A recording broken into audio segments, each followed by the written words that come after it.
En cuanto a su experiencia profesional, forma parte de las investigadoras de cátedra del CONACYT, es técnica académica en el Departamento de Fisicoquímica con especialidad en análisis térmico en la Unidad de Servicios de Apoyo a la Investigación y a la Industria de la Facultad de Química de la UNAM.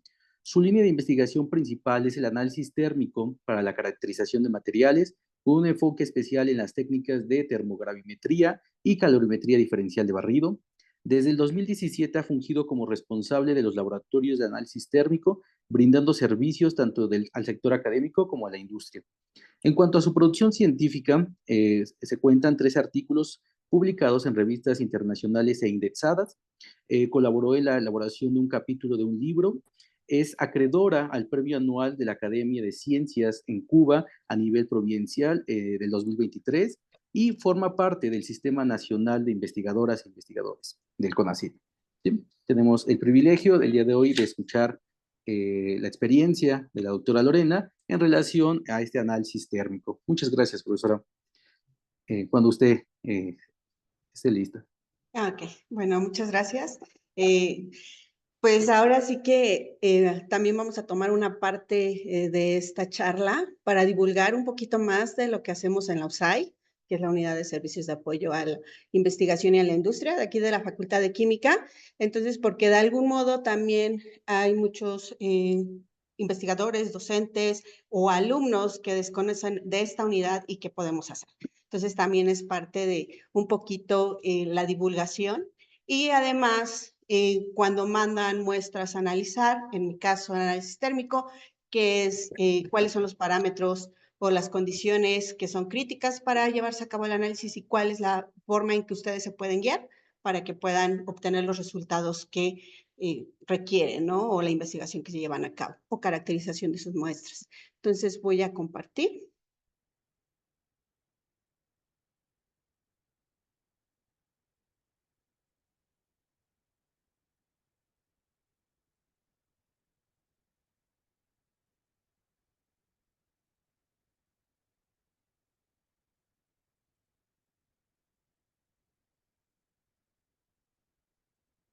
Okay. Entonces, sí, ya está, sí, ya ven proyectada, no sé, José Luis.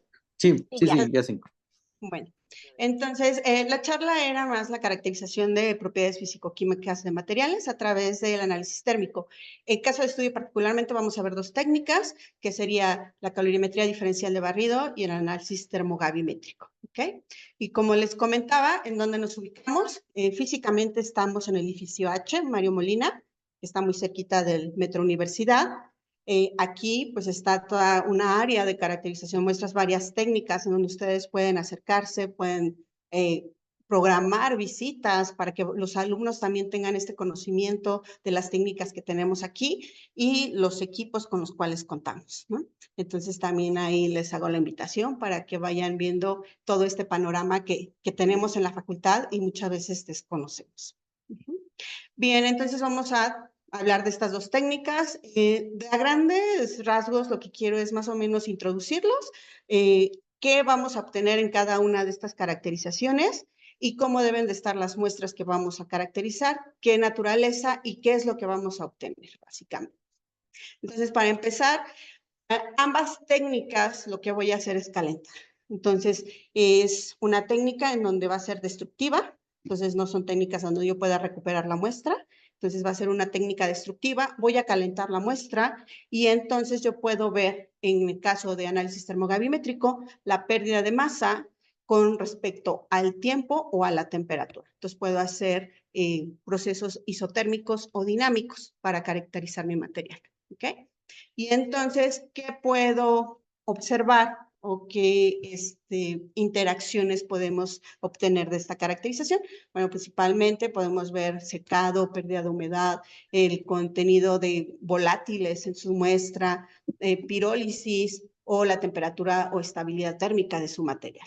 El equipo con el que contamos en el laboratorio de análisis térmico para esta técnica es esta termobalanza, la cual es un modelo TGA 4000 de la marca Perkin-Elmer. Entonces es la que tienen ahí en pantalla para que vean más o menos cuál es la infraestructura y cuál es el alcance también de este equipo. ¿Okay? Bueno, entonces yo les comentaba, podemos hacer procesos dinámicos en donde voy a ir calentando mi muestra y entonces voy a ir moviendo la temperatura, ¿no? El alcance de esta termobalanza de este equipo es de temperatura ambiente hasta 1000 grados Celsius. Es donde ustedes pueden caracterizar su material. Ahora, o puedo hacer también procesos isotérmicos, en donde fijo la temperatura y entonces lo que va a variar es el tiempo. En el esquema de la derecha tenemos ahora sí una imagen transversal de mi termobalanza, cómo está constituida. Hay algunas termobalanzas donde la carga es superior como esta o la carga inferior, en donde la balanza está arriba y la muestra abajo, ¿no? Si ustedes ven, en el esquema tenemos, esta es de carga superior, aquí para que veamos. La termobalanza está contenida en esta sección. Aquí hay un bastón en donde va a sostener la muestra, el portamuestra con nuestra muestra, básicamente, en la cual se coloca en esta parte. Esta área que está aquí define el horno, el cual está constituido por un cerámico, es de cerámico el horno, y después, entonces, en esta parte que tenemos acá es un sistema de enfriamiento, ¿ok? Entonces, la muestra la introducimos por la parte superior, la depositamos aquí, ya, tapamos, cerramos y entonces ya va el calentamiento. Aquí va a haber un gas de arrastre. Tenemos que mover los gases que se están generando de combustión. En este caso, el flujo que sigue en este diseño de equipo es ascendente, entonces se alimenta por la parte inferior y entonces se arrastra hacia arriba y ya ahora sí que hay un conducto en donde se van a eliminar esos gases de combustión.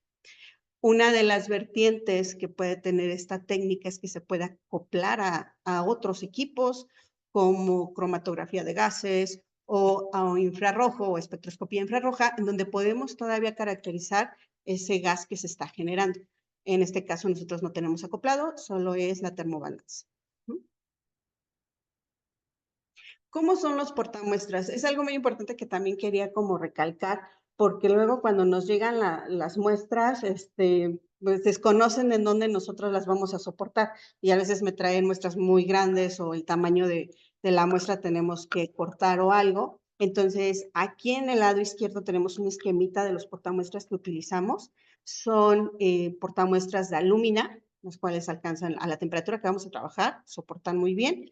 Entonces, son unas capsulitas muy pequeñas que si yo ahorita les pongo en cámara, pues van a menos de 1 centímetro, ¿ok? Entonces, aquí es donde nosotros vamos a contener la muestra. Entonces, tenemos un espacio muy pequeño. La capacidad de estas cápsulas o portamuestras son de 80 microlitros. Pero aunque nosotros tengamos esa capacidad, no debemos de saturar el portamuestras. Se recomienda que solo se llene hasta la mitad para evitar proyecciones o contaminar nuestro horno y así pues evitar que el equipo o el tiempo de vida del equipo disminuya. Entonces, ahí es donde colocamos. ¿Qué muestras podemos analizar? En este caso vamos a analizar muestras sólidas o muestras líquidas. ¿Okay? Las muestras sólidas, pues colocamos directamente, vamos pesando, y las muestras líquidas las podemos colocar con una micropipeta o dependiendo la viscosidad de la muestra, a veces usamos un capilar o algo para colocar la cantidad suficiente. Una de los parámetros que también tenemos que medir es la textura de esa muestra. Nosotros, bueno, aquí en el laboratorio lo que se evita es que nosotros manipulemos mucho la muestra tal cual nos llega, tal cual la debemos de medir. Entonces, si son polvitos, eso es lo mejor, porque pues ya nada más vamos censando el peso que vamos a medir y ya colocamos, ¿no? Pero a veces si son películas o son fibras o algo, pues es donde batallamos, ya tenemos que cortar si es que vienen muy grandes el tamaño de partícula. Entonces tenemos que ver bien la textura que tienen sus muestras para poder nosotros colocar. La atmósfera que nosotros en el laboratorio podemos controlar es una atmósfera inerte, la cual para llegar a ella usamos nitrógeno de ultra alta pureza, entonces nuestro gas de arrastre, y entonces crea una atmósfera inerte. O si quieren caracterizar en una atmósfera oxidativa, lo que tenemos es aire extra seco. Entonces tenemos en el laboratorio estas dos vertientes. Podemos usar nitrógeno como gas inerte o el aire como ahora sí una atmósfera oxidativa, en este caso que puede caracterizar a su muestra si puede reaccionar o no, dependiendo del comportamiento que vaya a obtener. Para Para calibrar el equipo o verificar la calibración del equipo, usamos estándares, materiales de referencia, con los cuales vamos a ir verificando el desempeño de nuestro equipo para que así también tengamos certeza en las mediciones. Además de que la unidad cuenta con acreditación en la norma 17025 y la certificación en la 9001. Entonces, para todo esto tenemos que también llevar un control en las mediciones. Esta parte es así como la introducción y lo que hacemos para la parte de análisis termogravimétrico. ¿Qué pasa con calorimetría diferencial de barrido? Bueno, igual, vamos a calentar la muestra, pero aquí lo que vamos a censar va a ser el flujo que va a estar interviniendo en esos procesos que se va a ir en la estabilidad térmica del material o en la descomposición. Esa caracterización térmica la vamos a ir midiendo por el flujo de calor. Entonces, lo que vamos a ver ahora van a ser picos. Entonces, ya pueden ser exotérmicos o endotérmicos. Dependiendo de la configuración del equipo, pues vamos a obtener hacia arriba o hacia abajo. En este caso, el equipo con el que contamos, la configuración está que los picos hacia arriba son exotérmicos y hacia abajo son endotérmicos. Igual, podemos hacer análisis dinámicos o podemos hacer análisis isotérmicos, ¿no? En este caso podemos hacer barridos también, en estar ciclos, calentamos, enfriamos y así sucesivamente, dependiendo de la caracterización de la muestra o el objetivo del análisis. ¿Qué podemos medir aquí? Principalmente, pues son las temperaturas, ya sea de transiciones de primer orden, fusión, ebullición, cristalización, etcétera, temperaturas de transición vítrea, transformaciones poliméricas. También podemos medir el porcentaje mol de pureza de algunos compuestos que nos llegan o el porcentaje de cristalinidad, ¿no? En algunos polímeros. ¿Qué infraestructura tenemos para esta técnica? Contamos con un equipo de la marca Meckler Toledo. En este caso se muestra la imagen del equipo. Es un calorímetro modelo DCC-1. ¿Okay? Entonces, aquí tenemos la parte, esta parte vertical que está aquí, es un robot en donde carga automáticamente la muestra. Entonces, y la deposita en la celda. La celda está en esta parte del equipo y consiste en lo que se ve en la imagen del lado derecho, en donde tenemos el sensor del DCC, los dos portamuestras. En este caso vamos a colocar nuestra muestra en un portamuestra de aluminio, que son los que contamos en el laboratorio, y colocamos un portamuestra de referencia. ¿Okay? Es un equipo de flujo de calor, entonces va sensando con un portamuestra vacío. Entonces, tenemos dos platos, en este caso, la muestra contenida en este portamuestra del lado izquierdo y la de referencia que sería el vacío. El alcance o qué características tiene este equipo. Este equipo podemos hacer el análisis subambiente. Tenemos un termo con contenido de nitrógeno líquido, el cual entonces podemos llevar hasta menos 150 grados Celsius y caracterizar hasta 550. Esto es porque usamos portamuestras de aluminio, entonces no podemos llevar más allá de 600. El equipo por sí llega hasta 700, pero porque estamos usando portamuestras de aluminio no podemos llegar hasta allá. Entonces, nuestro intervalo de medición para esta técnica es de menos 150 hasta 550 grados Celsius. La rapidez, el calentamiento podemos hacerlo de 0.1 grados Celsius por minuto hasta 50, 100 grados, ¿ok? Entonces puede ser lento o rápido, dependiendo el punto a observar o definir más su curva de energía que se vaya a obtener. ¿De qué tamaño son mis portamuestras? Estos portamuestras son aún un poquito más pequeñitos que los de alumina, que les mostraba anteriormente. Aquí tienen capacidad de 40 microlitros, entonces todavía menos cantidad podemos analizar. En este caso, nosotros usamos portamuestras sellados. Entonces, le colocamos tapa y sellamos herméticamente. Tenemos una prensa, sellamos y después el robot, el que carga el portamuestra hacia la parte de la celda o el horno, va a perforar para evitar que se presurice mi portamuestra, ¿okay? Dependiendo si tenemos evaporación o sublimación de algunos gases, ¿no? O las muestras que tengamos ahí. Ahora, en este caso vamos a usar flujo, entonces les comentaba flujo de calor con respecto al tiempo o la temperatura. ¿Cómo está en la parte interna de nuestro equipo? En este caso nada más tengo el diagrama un poco menos gráfico que el anterior, pero en este caso va a tener el sensor del DCC y el sensor de temperatura, que en este caso es el PT100, ¿no? Es un sensor de temperatura, va sensando la temperatura y el otro va sensando el flujo de calor.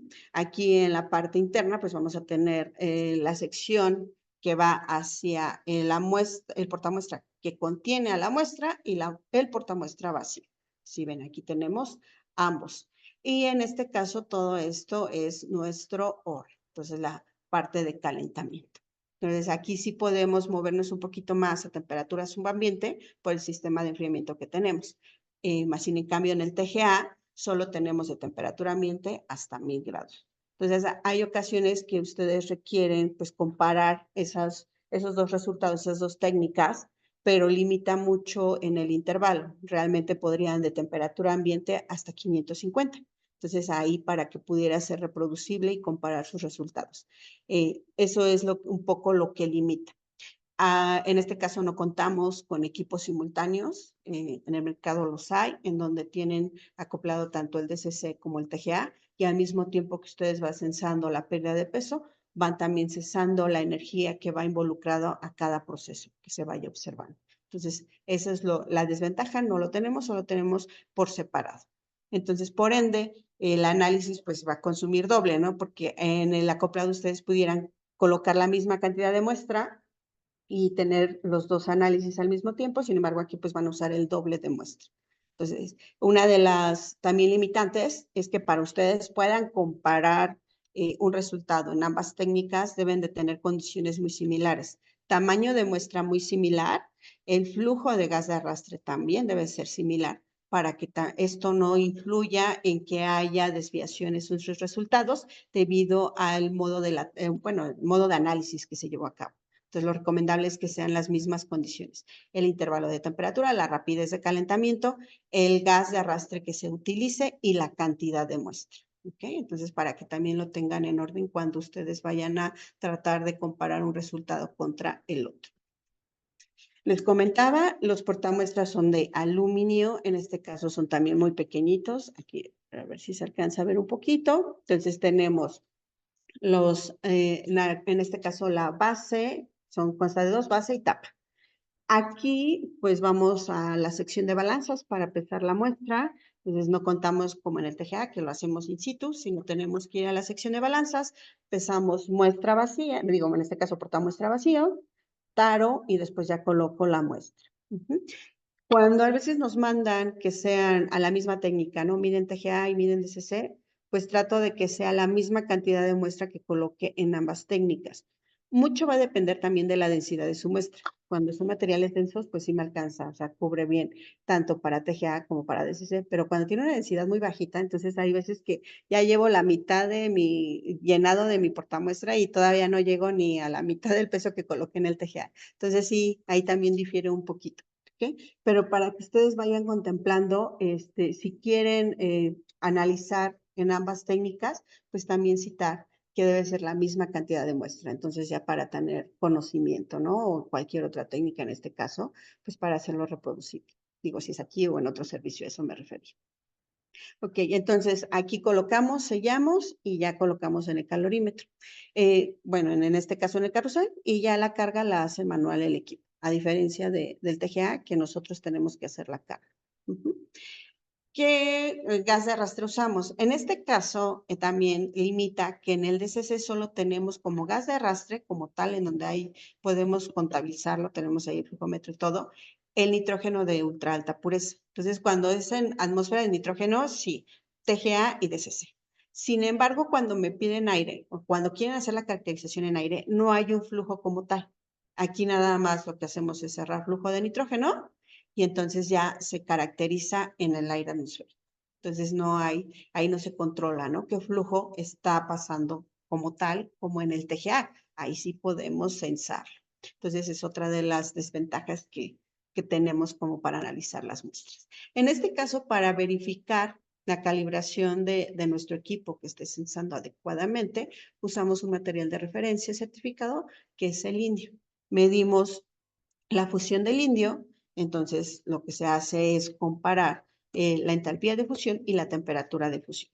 ya bien conocida, y hay un límite de tolerancia, ya depende si caemos o no, ya se hacen actividades extras, ¿no? Si no, se sigue trabajando con el equipo como lo tenemos ya en la verificación de calibración, si pasa o no pasa. Bien. Ahora, ¿qué efectos térmicos pues vamos a observar, ¿no? Vamos a caracterizar y qué voy a obtener como resultado. Bueno, la data que voy a obtener, pues mi gráfica para, en el caso del termograma que voy a obtener en el TGA, pues yo voy a tener aquí nada más, para hacer hincapié, voy a tener porcentaje en peso o la cantidad de masa versus temperatura, ¿no? En este caso tenemos esto. Pérdida de peso versus temperatura. ¿Qué voy a tener en el DCC? Les comentaba, flujo de calor versus temperatura. Entonces, yo voy a poder observar diferentes procesos y ver.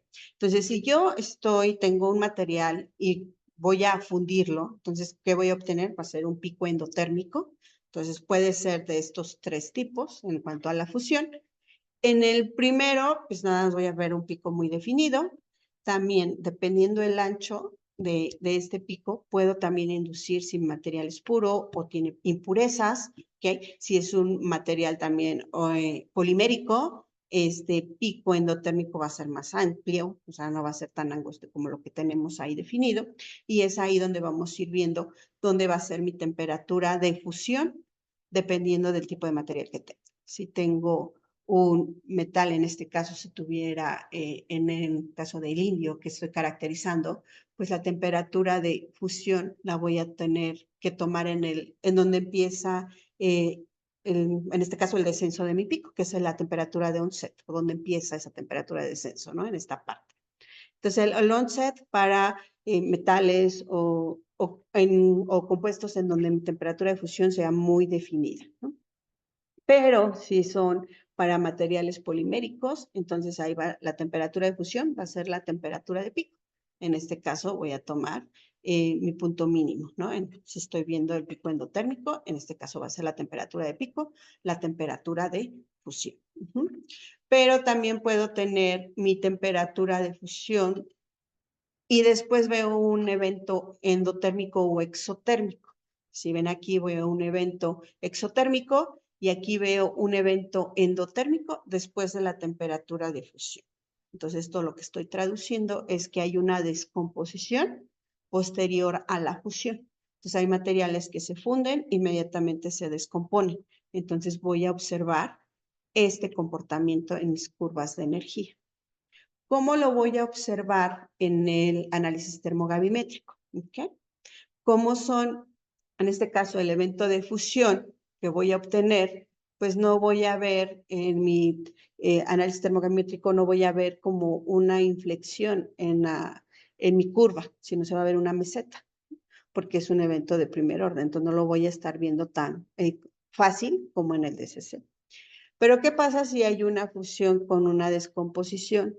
O puedo tener estos tres eventos, en donde el primero, si ven, la inflexión o el cambio de pendiente es muy leve comparado con el segundo, en donde todavía se nota más. En este caso voy a tener aquí tal vez la pérdida de un material volátil dentro de la fusión, se funde y después hay como que ese líquido se va a estar evaporando, ¿no? Se evapora rápido. Entonces se ve luego la pérdida en este caso, de porcentaje de peso o de masa. ¿Okay? Puede haber también que cuando se funda, se pierda parte del solvente que tal vez estaba atrapado en esa estructura que estaba sólida, ¿no? Entonces se funde y libera también solvente, ¿no? Parte de la síntesis o parte de la caracterización, ¿no? O cómo se obtuvo el material. Entonces vamos a obtener tal vez este comportamiento. En este caso, cuando yo puedo también, hay casos en que se pueden caracterizar en portamuestras sellados y nada más se perfora, se hace un orificio muy pequeñito para evitar que se presurice mi portamuestra. Entonces voy a obtener, si ven el cambio o la inflexión es muy notoria en este caso, pero aquí solamente si lo hacemos con portamuestras sellados. Nosotros no lo hacemos, entonces este evento no lo pudieran ver en este caso en el laboratorio. ¿Qué otros eventos podemos ver? La cristalización.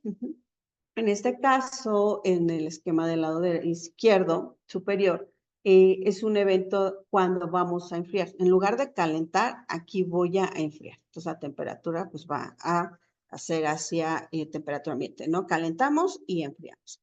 Entonces, vamos a ver la cristalización como un evento exotérmico. Entonces, No, no, este no, evento, sí, mira, no. este evento exotérmico puede ser que lo obtengamos solo como un pico definido o como la contribución de varios picos, ¿no? Como aquí está oscilando. Entonces, también nos va a hablar de la naturaleza de la muestra. Entonces, aquí puede decir que tenemos más, es más homogénea la muestra, entonces la contribución solo va hacia una parte, todos se van a cristalizar de una misma forma, si lo queremos ver así, más que en el inferior va a ser la contribución de diferentes entidades. Entonces, no es tan homogénea la muestra. Unas se van a ir solidificando a menor temperatura y entonces vamos a ir viendo este zizagueo en nuestro evento de cristalización. ¿Ok? Esto también lo podemos después mejorar o hacer más análisis si hacemos un borrado del historial térmico, calentamos y enfriamos y tal vez podemos ir mejorando cómo se va cristalizando mi materia.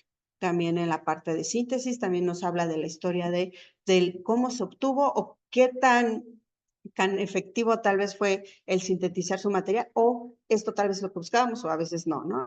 Es lo que podemos ver más allá de si me funciona o no, pues ya ustedes es lo que se encargan, ¿no? Si me funcionó o no me funcionó o hacemos todavía un mejor análisis o caracterizamos en 2 ciclos, ¿no? Borramos historial térmico y después volvemos a calentar, enfriar para ver cómo cambia esa cristalización de la muestra. ¿Qué va a pasar con el TGA? En el TGA, pues no lo vamos a ver, ¿no? No vemos el evento de cristalización, entonces solo veríamos o estaríamos observando una meseta. Pero la cristalización también la podemos observar cuando calentamos, le llamamos una cristalización en frío. Y esta cristalización la vamos a observar después de la temperatura de transición vítrea para sistemas amorfos y pues vamos a ver un pico exotérmico atribuido a la cristalización en frío y después ya mi pico endotérmico de fusión. Entonces, aquí, por el ablandamiento que hay después de la temperatura de transición vítrea, estas cadenas se ablandan y todavía se acomodan mejor, se cristalizan y vemos esta cristalización, ¿no? Y ya después la fusión. Podemos tener este evento. Y lo tenemos en los polímeros. Obviamente en el TGA no veríamos un evento como tal, vemos solo una meseta. Ok. También podemos ver transiciones sólido-sólido o transiciones líquido-líquido-sólido, dependiendo, o si tenemos un material en donde podemos caracterizar polimorfismo, también podemos ir haciendo un barrido en cuanto a calentar, enfriar, y vamos a ver si esto mejora o influye en ese polimorfismo que se esté generando en el material. Si tenemos un polvo muy fino, cristalitos muy finos, muy homogéneos en cuanto a tamaño y todo esto me da a la hora de fundirse, pues me va a dar solamente un pico endotérmico muy definido, como lo vemos ahí, pero si son picos, mejor dicho, cristales grandes, que ya se ven a simple vista, se ven unos cristales muy grandes y todo, pues vamos a tener contribuciones individuales de cada uno de la fusión de esos cristalitos y entonces pues vamos a ver todo pero podemos interpretar como ruido, ¿no? Pero realmente es como se va generando el material.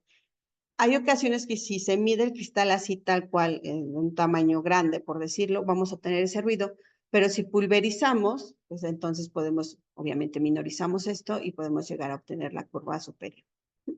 O las transiciones líquido-líquido-sólido. Entonces aquí con una fase metaestable, que es la fase alfa, podemos ver primero la fusión de esta fase alfa, después tenemos una cristalización de la fase beta y después la fusión de la fase beta, ¿no? Entonces, dependiendo de lo que podamos ir obteniendo, pues vamos a ir pensando cómo se puede caracterizar su material, ¿no? Si llegan a obtener algo así. ¿Qué pasa en el TGA? No vamos a ver nada, solo vamos a ver la meseta, no hay un cambio que se pueda detectar en este caso, solamente por calorimetría diferencial de barrido. También podemos caracterizar la temperatura nominal de la transición de Curie, o la temperatura para materiales ferromagnéticos, en donde pierden esta propiedad ferromagnética. Y de hecho es una propiedad que nos sirve para verificar la calibración de nuestro termopar, y lo hacemos por esta temperatura de Curie. Para ello colocamos un imán, para que se vea esta ganancia de peso o pérdida, dependiendo cómo está el evento está diseñado su termobalanza. En unos casos se va a ver como una ganancia, en otros como una pérdida de peso. Y entonces, si nosotros no colocamos el imán, pues no veríamos nada, ¿no? Vemos la base caliente y vemos una meseta. Pero si calentamos o colocamos en ese caso el imán, pues sí veríamos algo diferente, ¿no? Veríamos una caída ahí muy leve. Ok, aquí estoy. Ahorita que estaba revisando, error de dedo. Bueno, ahorita me adelanté, la temperatura de Curie la voy a manejar al ratito, pero aquí fue un error de dedo porque si vemos las gráficas no me está hablando como tal de la temperatura de Curie, sino la de transición vítrea. Aquí nada más corrijo. La temperatura de transición vítrea. Entonces ahí lo que acabo de decir, hay un espacio, y la temperatura de transición vítrea la vemos en los polímeros. Entonces, si yo voy a calentar, entonces voy a ver un cambio de mi línea base. Si este cambio de la línea base va a ser atribuido a mi temperatura de transición vítrea. Pero si este polímero ya llevó pues un proceso térmico o hay veces un envejecimiento, vamos a ver una entalpía de relajación. Entonces, esta temperatura de transición vítrea no la vemos como tal, como un cambio de línea base, sino lo que vamos a hacer, vamos a ver como un pico, ¿no? Aquí, esta entalpía de relajación la vamos a obtener integrando el área bajo esta curva. Entonces, aquí estamos viendo la temperatura de transición vítrea. ¿Okay? En el caso del TGA, pues nada más lo vamos a ver como una meseta, o también podemos ver muy levemente también como un cambio de línea base. Pero para determinar temperatura de transición vítrea, lo ideal sería el DCC o en todo caso otros análisis, ¿no? El TMA o el DMA, ¿no? Que ya sería más un análisis termomecánico, que también es calentar la muestra y todo para obtenerlo. Pero solamente lo veríamos más por DSC. Entonces ahí una disculpa por el error. Bien, ahora, ¿qué efecto termogravimétrico podemos ver? Entonces ya es hora con respecto al DCC, ¿no? Entonces vamos a obtener y comparar. Pero también hay cuestiones que podemos ver o seguir también con el análisis termogravimétrico. Entonces podemos ver la descomposición, entonces la vamos a ver como tal, una pérdida de peso en función de la temperatura, que en la mayoría de los casos vemos la estabilidad térmica. Entonces veo hasta dónde es estable, pues ya cuando comienza a haber una inflexión en mi curva, pues ya se acaba la estabilidad térmica, ¿no? Entonces ya puede haber una evaporación, una sublimación o una oxidación, descomposición, etc. Pero entonces aquí me cuenta de la estabilidad térmica. Hasta donde se cumpla la meseta, pues tenemos la estabilidad y después ya va a ser pues un proceso diferente en donde ya va a estar afectando que el efecto térmico ya va a estar influyendo en la naturaleza de mi muestra. Podemos ver también una ganancia en peso, ¿okay? Y entonces eso es un proceso a través de oxidación. Entonces esto nos pasa mucho cuando tenemos muestras con hierro. Entonces donde tenemos hierro, pues está primero hay un proceso de descomposición, etcétera, y después hay una ganancia de peso, va a haber esta inflexión positiva y la vamos a ir atribuyendo a que pues está oxidando el hierro. Entonces, por ende, va a haber en ganancia, pues está generando una sustancia nueva, pues la cual me va a dar un peso o a censar más peso en mi muestra, y entonces vamos a ver una inflexión positiva, pues lo cual nos va a dar a la oxidación, ¿no? De ese material. También podemos ver o caracterizar el contenido de cenizas, ¿no? Podemos ver en este caso, pues, caracterizar mi muestra en una atmósfera de nitrógeno y después cambiar a una atmósfera oxidativa.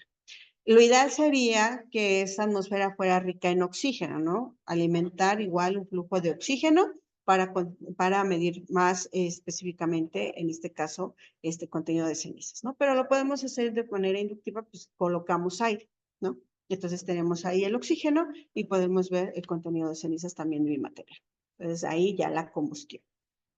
La descomposición la podemos observar tal vez en diferentes etapas, una multietapa, ¿no? Que se lleva en diferentes procesos. Si ven, hay diferentes puntos de inflexión, pero en todo caso se está descomponiendo de mi material.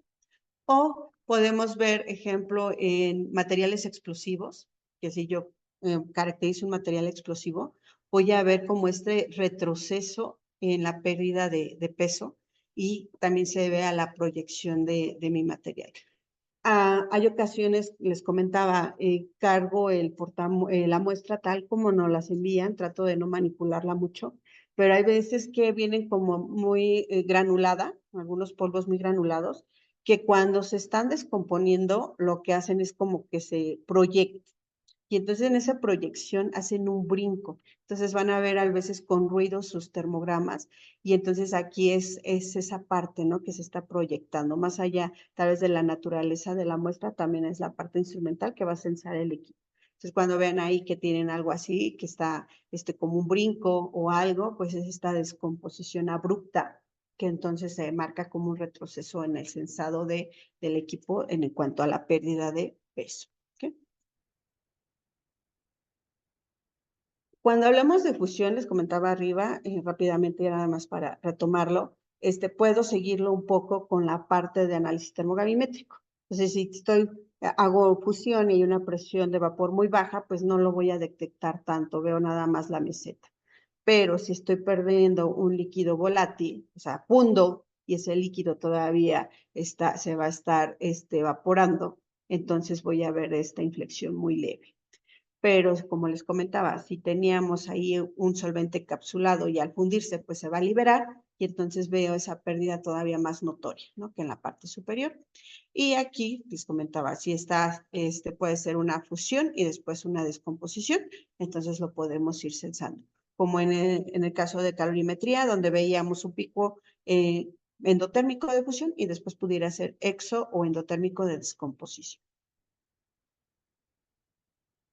Ok, podemos ver esta desorción, podemos ver la pérdida de peso ya sea por desorción, por sublimación, por secado, deshidratación, la vamos a ver así. En este caso les decía, la temperatura o la ebullición de mi líquido, pues de la descomposición, ebulle y después descompone.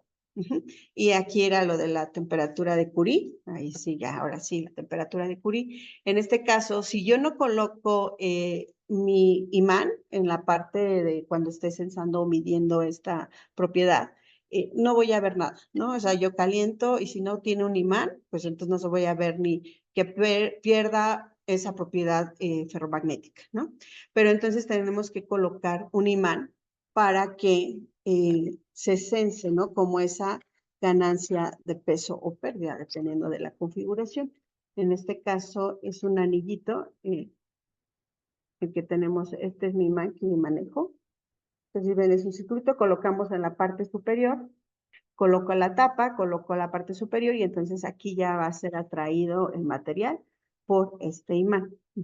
Y ya en lo que vemos es ya sea una pérdida o ganancia de peso, dependiendo de la configuración. Y aquí ya puedo conocer la temperatura de transición nominal de la temperatura de Curie de ese material ferromagnético, con la temperatura onset. Ok, entonces tenemos un termograma. Si ven, tenemos ahí la descomposición o pérdida de porcentaje de masa como en multicapas. ¿Okay? ¿Cómo voy a saber dónde empieza, dónde termina? Porque si digo, ay, pues como que aquí se ve, pero no, como que acá. Entonces, para hacerlo más objetivo, nos vamos a apoyar en la primera derivada. Entonces, muchas veces ustedes tienen su termograma y lo que se les recomienda obtener la primera derivada y a partir de la primera derivada, ustedes ya puedan definir en qué intervalo se está llevando cada proceso. Entonces, si yo tengo aquí una primera pérdida de peso, entonces obtengo la primera derivada, que es la curva en color roja que tenemos en la parte inferior. Entonces, el onset de este primer pico que tenemos aquí, el onset me va a definir la temperatura de onset en dónde está empezando.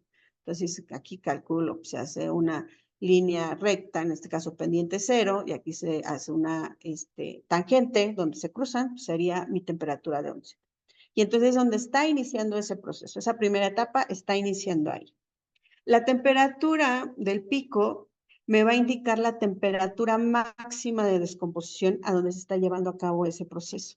Entonces, en el primer proceso, la temperatura máxima a la que se está descomponiendo o estoy obteniendo sería a 194 grados Celsius aproximadamente.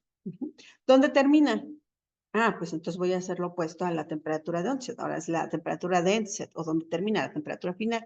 Es igual, aquí hacemos la tangente, aquí nuestra línea pendiente cero, y entonces donde se intersecta, pues sería mi temperatura final. Entonces ustedes pueden obtener esas tres temperaturas y les está indicando el intervalo donde se está llevando a cabo esta primera pérdida de peso, que es donde empieza, donde termina, y la temperatura máxima de descomposición. Al obtener ya en cuanto a mi pérdida de peso, pues ya nada más la diferencia entre este punto, entre esta recta y esta, pues ya tengo mi pérdida de peso en este caso con respecto al eje Y, ¿no? Aquí se pierde aproximadamente 12.34% en peso. Entonces, lo que primero estoy perdiendo es esta cantidad, puede ser porcentaje peso o en miligramos también, y ya la voy relacionando con las temperaturas. Entonces, para ir interpretando y conociendo la estabilidad térmica del material. Pasa lo mismo con la segunda etapa, voy a hacer lo mismo, calculo la temperatura de inicio, de final y dónde está la temperatura máxima a la cual se está llevando o se va favorecido este proceso. Y así la voy calculando. Entonces, donde ustedes pueden enriquecer más la caracterización de su muestra, pues al estar interpretando las curvas, ¿no? Pero deben de apoyarse en la primera derivada, porque ya lo hace más objetivo, en donde pueden deducir dónde empieza, termina y cuál es la temperatura máxima, que en donde se está llevando ese proceso. Aquí les comentaba la temperatura de Curie, la transición lineal, el punto de Curie, pues entonces sería el punto de inflexión o la temperatura onset de donde está marcándose en la curva. Para cuando ustedes hagan estos análisis, tengan muy en claro siempre en qué intervalo de medición, la rapidez de calentamiento, que debe ser, si yo quiero comparar una de la otra, los que le comentaba, debe ser la misma, el gas de arrastre y el tamaño de mismo. ¿Por qué la rapidez de calentamiento? Porque en esta gráfica podemos observar la curva de energía, cómo se ve, cómo influye si yo coloco a 2, a 5 o a 10 grados por minuto. Entonces, sí hay un corrimiento de picos, también se ensanchan. Entonces, todo esto va a ir contribuyendo a que tal vez su interpretación posterior o comparación entre análisis, pues ya no sea nada más de lo que ustedes estén modificando, sino también la parte instrumental, como ustedes estén llevando a cabo ese análisis. ¿Ok? Algo similar, aquí tenemos la temperatura de fusión. Si cambiamos la rapidez de 5, 10 o 20, o cambiamos la cantidad de muestras. Se ven aquí colocaron 1.2 miligramos y aquí 6.3. Y también el tamaño de pico, pues va a ser. Para esto, tal vez lo que se favorece mucho es normalizar sus resultados, ¿no? Normalizar a la cantidad de muestra que se colocó para que puedan después comparar. Borrar el historial térmico, pues a veces nos ayuda, en otras no. Cuando queremos calcular porcentaje de cristalinidad en algún polímero, siempre nos vamos a basar en el primer calentamiento, porque ya cuando borramos historial térmico, ya estamos modificando esa cristalinidad, ¿no? A la cual queremos caracterizar. Por ende, siempre pues tenemos que ver, ¿no? En este caso, en la imagen del lado derecho inferior podemos ver que cuando tenemos el primer calentamiento tenemos la temperatura de transición vítrea con entalpía de relajación, pero cuando ya borramos el historial térmico ya tenemos una temperatura sin entalpía de relajación. Entonces, si ven, si va modificando la caracterización de su muestra. Igual que la cristalinidad, va a ser diferente si yo mido cuando tenga el primer calentamiento, segundo, tercero, pues va disminuyendo la cristalinidad o va favoreciendo dependiendo el comportamiento de su muestra. Aquí tenemos una curva de energía de un polímero. Entonces vemos que la temperatura de fusión es muy amplia, el pico es muy amplio y la de cristalización en este caso se da como en 2 etapas, ¿no? Si ven, son 2 picos, los cuales me están indicando que tengo muestras de diferente naturaleza, ¿no? O entidades de diferente naturaleza. También, luego a veces esta temperatura de fusión me sirve como un poco para indagar qué tipo de polímero están presentes en algunas mezclas, o si tienen más o menos, o el porcentaje, ¿no? Es un poquito para inferir cómo está, ¿no? Pero bueno, ahí se complementa con otras técnicas, nada más, ya es esto, ¿no? Siempre el análisis térmico es una técnica que nos va a apoyar, ¿no? No nos va como a decir si es o no es, ¿no? Esta nada más nos debemos de basar en otras para indagar más sobre su materia. Y nada más, pues, es decir, que si tenemos transiciones de primero o segundo orden, pues entonces deben de cumplir estas características, en donde pues si tenemos calores latentes, las que serían de primer orden, y las de segundo orden, como la temperatura de transición vítrea, ¿no? Entonces, nada más aquí lo puse así rapidísimo, pero ya por tiempo ya no nos quedamos mucho ahí. Las referencias. Entonces, obviamente, la mayoría de los diagramas y todos mostrados, pues se obtuvieron de los manuales de operación, del el material didáctico que tanto de Meckler Toledo como de Perkin-Elmer, y obviamente se usaron sin fines de lucro. Y por eso sería todo. Pero no haya ido muy rápido ya al final. Muchas gracias, doctora Sí. Lorena. Bueno, vamos a pasar a la sesión de preguntas. No sé si alguien tenga alguna pregunta, duda, consulta. Sí.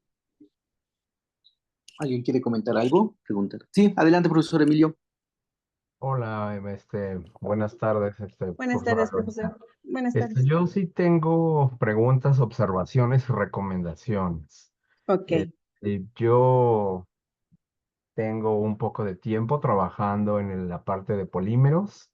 Ujú. Entonces, empezaremos por la parte de la calorimetría diferencial de barrido.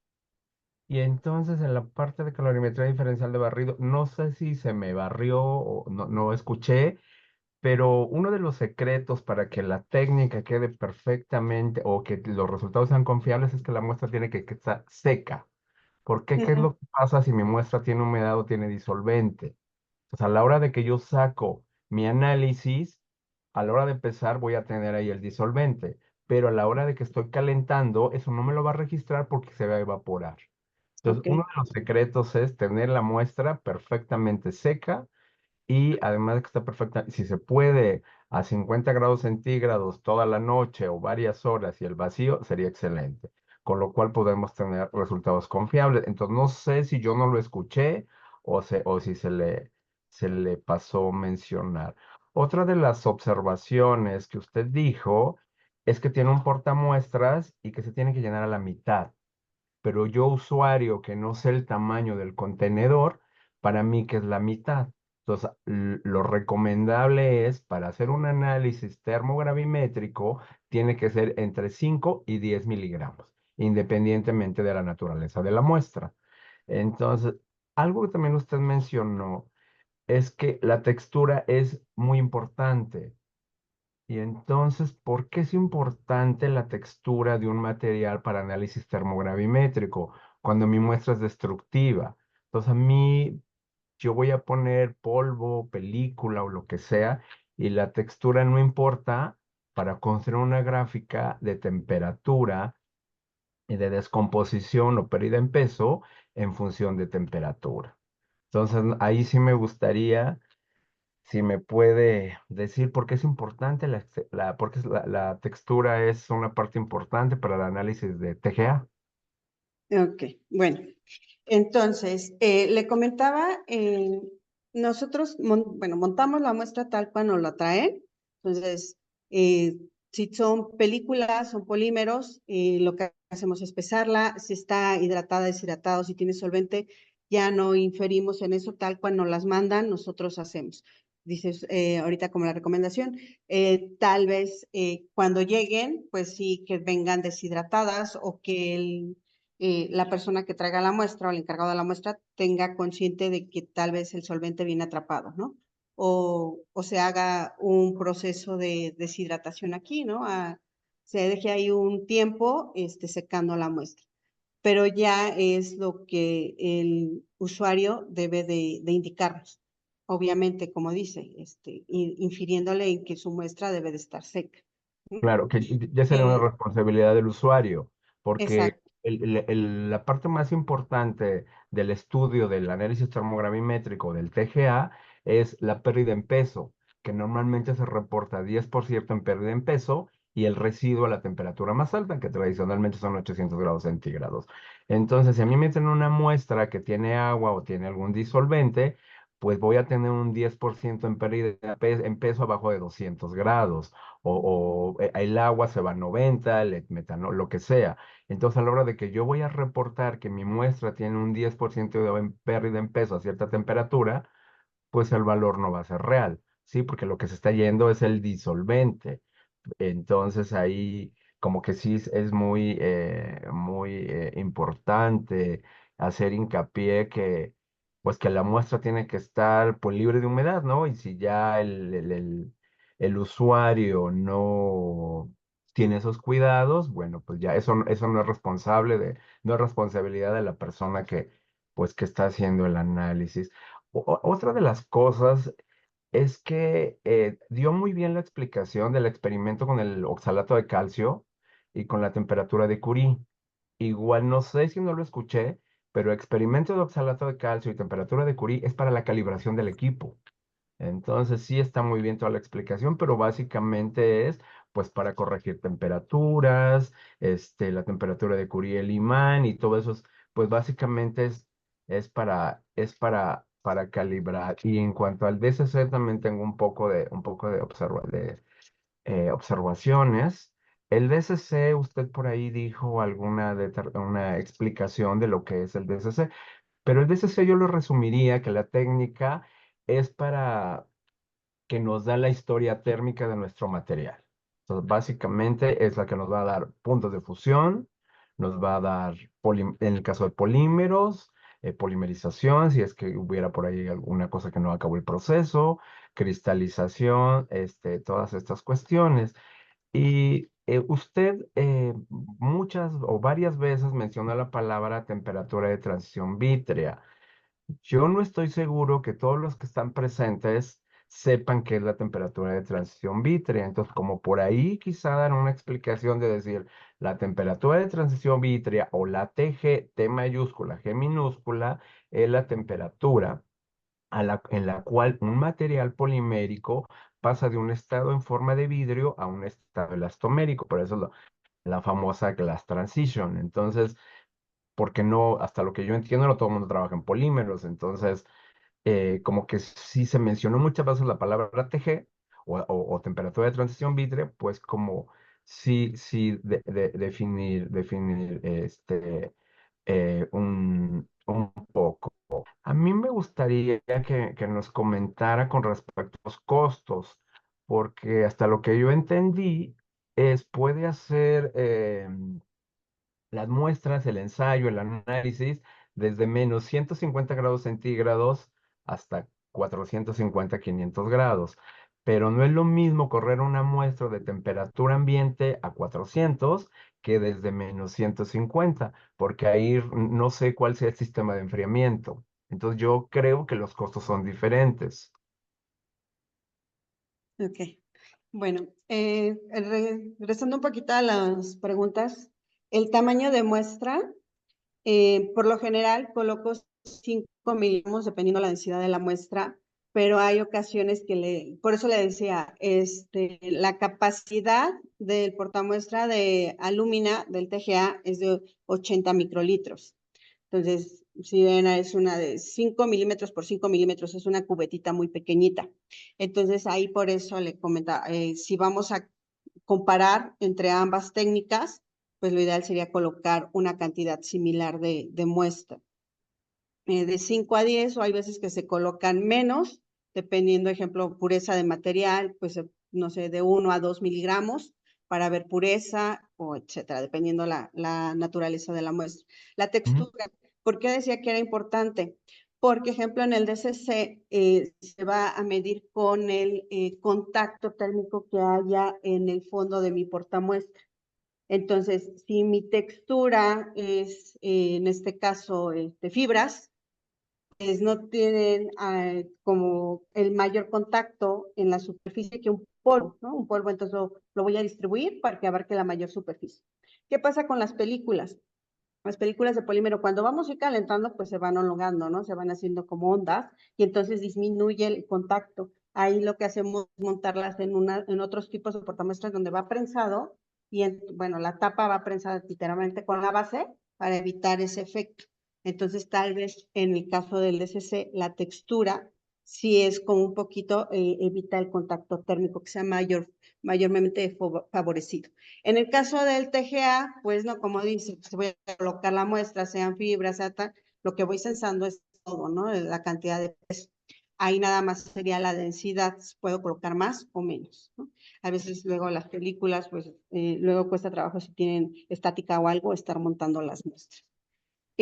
Mencioné el oxalato de calcio a temperatura de Curie como hacerlo más gráfico, ¿no? No todos miden obviamente temperatura de Curie, no se dedican a estos tipos de materiales, pero nada más como ver nada más como caso ejemplo, que es de lo que hacemos, como dice usted, en el caso de la verificación de calibración, y en el del oxalato, pues se ven muy bien las etapas de descomposición. Y con la temperatura de transición vítrea, pues ya lo mencionó, que más a los polímeros Hacer amorfos, hincapié. ¿no? Yo lo que no estoy muy de acuerdo en que usted dice que se tienen que usar cantidades similares para DCC y para TGA. Son análisis por separado y entonces a mí me va a dar un resultado de TGA y un resultado de DCC por la naturaleza de mi material, no por la cantidad de la muestra. Entonces, o sea, a mí me sirve hacer un TGA con 5 o 7 miligramos y un DCC quizá con 2 o 3 miligramos, porque me va... Ahí lo que va a determinar la cantidad de muestras, que si yo pongo muy poca, me puede generar mucho ruido y mi resultado no va a ser confiable. Pero muchas veces con 2 miligramos obtenemos buenos resultados y muchas veces aún poniendo 10 miligramos, pues los resultados no son los esperados. Entonces, yo creo que no es necesario poner cantidades de muestras similar para un tipo de análisis de TGA. Para una muestra A voy a poner 5 miligramos, para DCC 5 miligramos para TGA. Desde mi punto de vista, creo que no es necesario. Pero bueno, no sé, en base a su experiencia, usted hace la recomendación que deberían ser cantidades similares, porque ni siquiera los equipos son igual, no son de la misma compañía. Por una parte hay un TGA, que es Perkin-Elmer, y por otro hay un DCC de Toledo. ¿Mm? Sí, Entonces, igual y como dice, a veces que no se puede colocar la misma cantidad de muestras, se normaliza, ¿no? A la cantidad de muestra que se utilizó, tanto el porque programa como la curva de energía. claro, porque el riesgo de hacer un TGA con 2 miligramos, nos arriesgamos a que sea mucho el ruido. Pero también existe la técnica como un infrarrojo que se le aplica un smooth y eliminamos el ruido. Ya nada más por último, si entendí bien, usted dijo que se pueden hacer las muestras de TGA en atmósfera inerte y en presencia de aire. TGA sí es posible desde mi punto de vista, atmósfera de aire y que nada más se cambia la configuración del equipo y ya no hay el flujo en este caso, de nitrógeno o de argón, pero por DCC creo que no es posible hacer una muestra en atmósfera inerte, perdón, en atmósfera de aire, porque se va a generar mucho ruido. En lo particular, a mí me ha pasado que no abro el flujo de nitrógeno, empieza a correr DCC y empiezan a ocurrir una cantidad de ruidos que no se esperan y después uno se da cuenta pues que no le abrió uno al flujo del nitrógeno y entonces yo creo que sí es posible hacer atmósfera de aire para TGA, pero para DCC no es posible, de acuerdo a mi experiencia. Y con eso sería todas mis observaciones y preguntas y pues muchas gracias. No, no, en lo último sí hemos hecho con los dos, aire, cierro nitrógeno y veo en aire y sí se ven bien las curvas. En DCC. En DCC, sí, de hecho, sí se ve. Muchas gracias. De nada. Doctora Martínez, ¿y de qué va a depender el costo? Porque De veras. Cierto, el costo. Ejemplo, usuarios internos, la facultad, nosotros cobramos por tiempo. Ejemplo, lo que dure la medición, 3 pesos el minuto. Esos son usuarios internos. Ya servicio, industria y todo obviamente no es el mismo costo porque va a depender también los portamuestras. Nosotros en el TGA Los portamuestras son reutilizables, llevan a cabo un proceso de limpieza y se pueden utilizar, pero en el caso del DCC son desechables.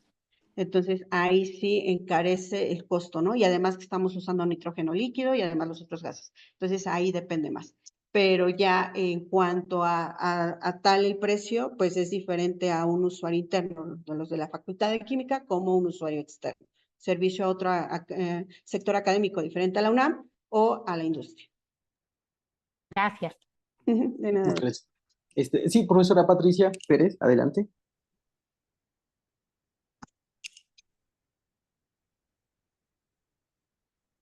Patricia, profesora Patricia, adelante. Diles, ¿no? ¿Qué tal? Buenas tardes, perdón. Estamos aquí compartiendo, mi esposa y yo. Ok. ¿Sí nos escuchan? Sí, Sí, sí. Soy el doctor Alberto Rosas. Nada más por ahí comentando del DCC que decían, de que no, el doctor, yo creo que tenía la duda de que no se usaba aire. Incluso quería hacer un comentario. Hay una prueba estandarizada en ASTM que se llama OIT, que es tiempo de inducción a la oxidación, que se usa mucho en polímeros, en donde primero se calienta la muestra hasta una cierta temperatura con nitrógeno, y de ahí lo que se hace es que se hace el cambio con aire. Y vemos el tiempo en el cual se da la reacción de descomposición, y de hecho se usa para probar antioxidantes. Entonces, sí es común el cambio esto de lo que comentaban, de usar aire en DCC. Bueno, queríamos hacer ese comentario nada más para que pudieran ahí, bueno, que lo conociera el doctor que comentaba que no, él veía que en DCC no se hacía. Sí se hacen pruebas, incluso están estandarizadas. Gracias por el comentario. Muchas gracias. Muy bien. ¿Alguien más tiene alguna pregunta o comentario?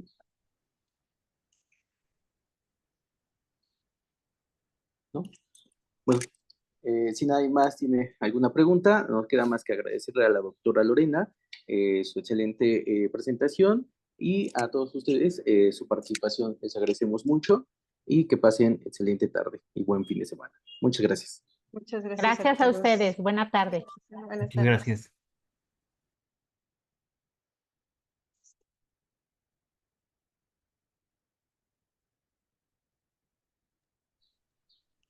Hasta luego, profesora Lorena. Muchas gracias. Hasta luego, nos vemos, José Hasta luego. Luis. Gusto. Hasta luego.